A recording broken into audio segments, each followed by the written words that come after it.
Hi, my name is Sierra Nolan. I am a first-year grad student for the online program at ASU for the Master's in Early Childhood Education. I got my undergrad at the University of Buffalo. I majored in Health and Human Services with a focus in early childhood, and that's where my main experiences started. I went and took a course that required an internship at the Early Childhood Research Center at Buffalo.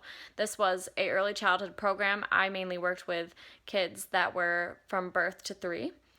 My experience is furthered as I went into a lead teacher position at Head Start.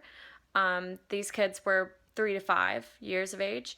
And then now I am currently a substitute teacher and just completed my first pre-K internship at Bolivar-Richburg Central School, which was very enjoyable. And so now I am doing the online program as well.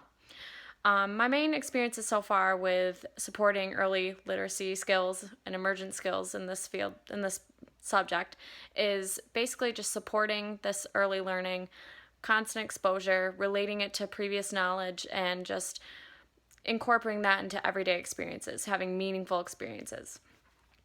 Now, to discuss my perception of the role of caregivers and teachers in early literacy, we can look at figure 1.5. This basically explains, in the textbook, this explains the stages that each child is going to be going through. Various rates are going to occur, but mainly they follow these stages. So the first is emergent reading. It's an emergent stage, and that's more focused on alphabet knowledge. Then you progress into learning patterns, and this will be in the stage letter name, alphabetic stage. They're just growing that knowledge, and that's kindergarten to second grade.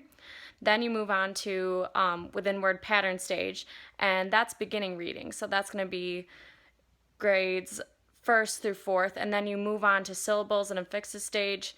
That's going to be 3 to 6, grades 3 to 6, and then you go on to the more advanced reading. In the advanced reading stage, it's derivational relations, and that's grades 5 and up.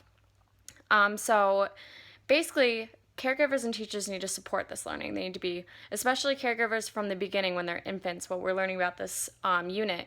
You need to be constantly talking to them, reading, just from in the womb they're starting to even recognize their parents' voices. So constant reading, exposing them to alphabet knowledge. You can do that at home by just pointing to things and teaching them about the letter and sounds and all that knowledge through everyday experiences. As teachers go on to support it, they can, let's see, in the last one of the videos, it's language for learning.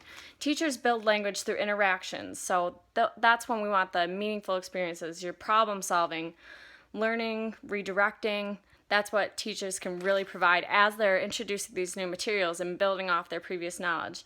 And as we find, parents can talk, sing, they do that parentese. That's important for the early learning. And then they can review letters, read, teach about everyday experiences, provide those meaningful experiences, and then move from alphabet and pattern knowledge and expand this knowledge. So I feel like that's what the main role is, to support this learning as well as keep introducing new concepts. So I'm really excited to be in this course because it's something that I need to learn more about. I feel like, I have that general knowledge, but this emergent literacy is something I'm really going to benefit and learn from so that I can support learning better. So thank you for your time.